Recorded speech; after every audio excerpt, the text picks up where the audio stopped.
Hello friends, તો ઘણા સમય પછી આજે આ વિડીયો બનાવીએ છીએ અને તમારા બધાના ઘણા એવા કોમેન્ટ આવેલા કે સર શું થયું, કેમ ખાસા ટાઈમથી વિડીયો નથી આવતો.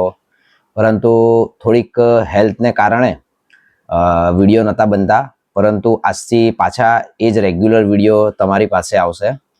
ઓકે, તો હવે આપણે આજે મુદ્દાની વાત કરીએ કે ઘણા બધા એક ક્વેશ્ચન એવું આવેલું અને વચ્ચે એક પેશન્ટ બી એવું આવેલું કે જેમણે એવું હતું કે સર હું મારી સાસુ સાથે રહું છું.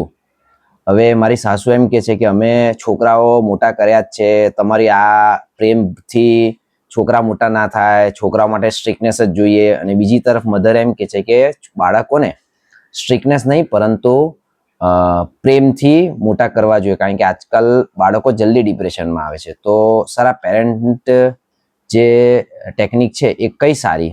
તો મારા હિસાબે અને એક સાયકોલોજીકલ દ્રષ્ટિથી આ બંને ટેકનિક ખરાબ છે, એટલે કે આ બંને ટેકનિક અયોગ્ય છે. ટેકનિક હંમેશા સાયકોલોજીમાં પેરેન્ટ્સ માટે એક બ્રેક અને બીજું એક્સિલેટર, એટલે કે જ્યાં નિયમ છે ત્યાં બાળકનું વર્તન યોગ્ય હોવું જોઈએ. તો આને આપણે થોડુંક ડિટેલમાં સમજીએ. જેમ કે બાળકો માટે અમુક રૂલ્સ હોય છે કે કયા ટાઈમે શું કરવું એનું ચોક્કસ એક ટાઈમ ટેબલ બનાવવામાં આવે છે. એ બાળકને એક બ્રેક તરીકે કામ કરે છે. જેમ કે આપણે કશે પણ બહાર જઈએ અને બાળકને પહેલેથી કીધેલું હોય કે ત્યાં આવું વર્તન નથી કરવાનું, એ એક બ્રેકનું કામ કરે છે. અને આની જ જગ્યાએ જો બાળક મિસબિહેવિયર કરે અથવા તો બાળક એવું વર્તન કરે જે સમાજ અમાન્ય રાખે છે, તો ત્યાં એક એઝ અ એક્સલેટર બાળક કામ કરતું હોય છે. પરંતુ તમારા નિયમો અને તમે જે રૂલ્સ બનાવ્યા છે એ એઝ અ બ્રેક તરીકે કામ કરે છે. તો આ બંનેને કંટ્રોલમાં રાખવું ખૂબ જરૂરી છે.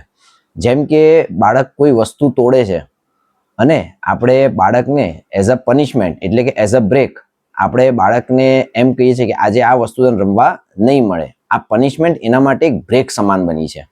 તો પ્રેમ એટલો જ આપો, પરંતુ બાળકને જે વસ્તુ ખોટી છે એ વસ્તુ માટે સમજાવો.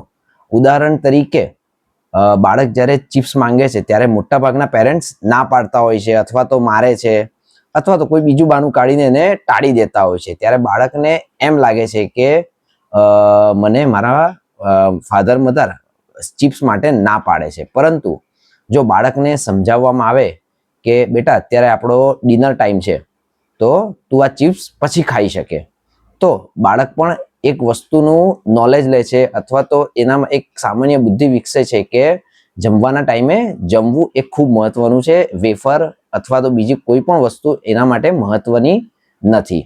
બીજી વસ્તુ, નો મીન્સ નો, એટલે કે તમારા જે રૂલ્સ બનાવ્યા છે એ બાળક પણ નહીં તોડી શકે એવો એક નિયમ હોવો જોઈએ.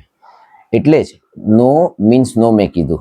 કારણ કે ઘણીવાર બાળક કોઈ વસ્તુ માંગે છે અથવા તો જીદ કરે છે, અને ઘણા શોપિંગ મોલમાં તમે જોયું બી હોય છે કે બાળક જોર જોરથી ચિલ્લાય છે કોઈ પણ વસ્તુ લેવા માટે, અથવા તો નીચે આડો પડી જાય છે, પગ પછાડે છે, જોર જોરથી રડે છે, વસ્તુ તોડી નાખે છે. તો ફાઇનલી લોકો શું કહે છે એ વિચારીને પેરેન્ટ્સ એને વસ્તુ અપાવી દે છે. હવે આની બાળકના મગજ પર એવી અસર થાય છે કે હું જો ધમપછાડા કરીશ અથવા તો હું ગમે ત્યાં આડો પડી જઈશ અથવા પપ્પા મમ્મીની ઇન્સલ્ટ કરીશ તો મને વસ્તુ મળી જશે, એટલે કે નોની યસ થઈ જશે.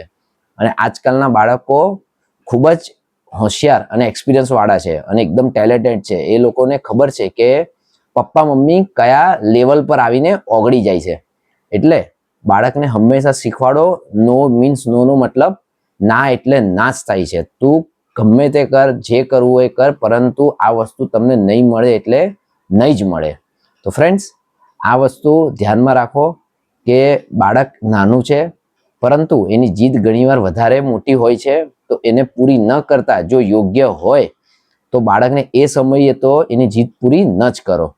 ભવિષ્યમાં એ વસ્તુ અપાવી કે નહીં અપાવી એ પેરેન્ટ્સ પર ડિપેન્ડ કરે છે, પરંતુ એ ટાઈમે બાળકને એ વસ્તુ ન જ અપાવો. તો આનાથી બાળકને ખબર પડશે કે પેરેન્ટ્સના બાળક સાથેના અમુક રૂલ્સ એન્ડ રેગ્યુલેશન્સ હોય છે.